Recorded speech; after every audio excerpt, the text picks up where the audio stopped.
আমরা সবাই যখন মা দুর্গার বিসর্জনে ব্যস্ত, তখন গোটা উত্তরবঙ্গ বন্যায় ভেসে ওঠে। অনেকেরই ঘরবাড়ি শেষ হচ্ছে বড়সড় রাস্তাঘাট। অনেকেরই ঘরে এই বন্যার কারণে কারো বাড়িতে খাবার নেই।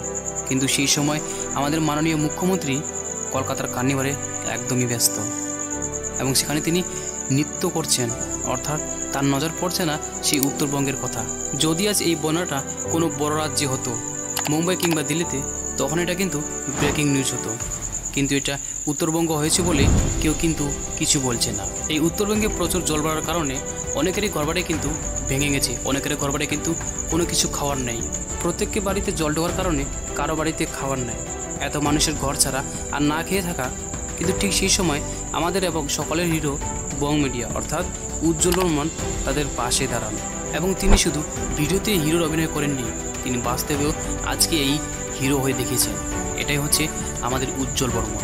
উত্তরবঙ্গের পরিস্থিতি খুব খারাপ, আপনারা সবাই জানেন, নিউজে দেখেছেন। আজকে সারাদিন বিভিন্ন জায়গায় গিয়েছি, এখন শেষ পর্যায়ে রাত্রি 10টার সময় আবার যেতে হচ্ছে। এখানে খাবার কিছু প্যাক করছি, এখানে বাবাও আছে আমার সাথে। যেখানে অন্যান্য ইউটিউবাররা বাড়িতে বসে ভিডিও করেন, কিন্তু বং মিডিয়া রাত প্রায় অনেক, কিন্তু তখনও বং মিডিয়া সেই সাজা সাপটা জামা কাপড় পরে এবং বেরিয়ে পড়ে তার টিম মেম্বারদের সাথে বিভিন্ন পরিবারদের তাদের খাওয়ার এবং প্রয়োজনীয় জিনিসপত্র দিতে।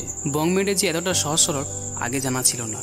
তিনি এতটা সহজ সরল হিসেবে মানুষদের পাশে দাঁড়ান, সত্যি কিন্তু তার প্রশংসা করলে খুবই কমই হবে।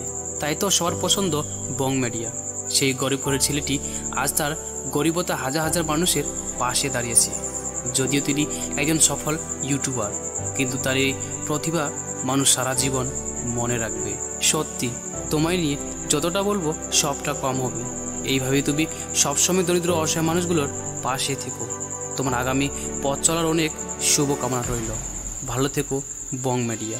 আমরা উপরওয়ালার কাছে প্রার্থনা করি এই খারাপ পরিস্থিতি যেন তাড়াতাড়ি ভালো হয়। Pray for North Bengal.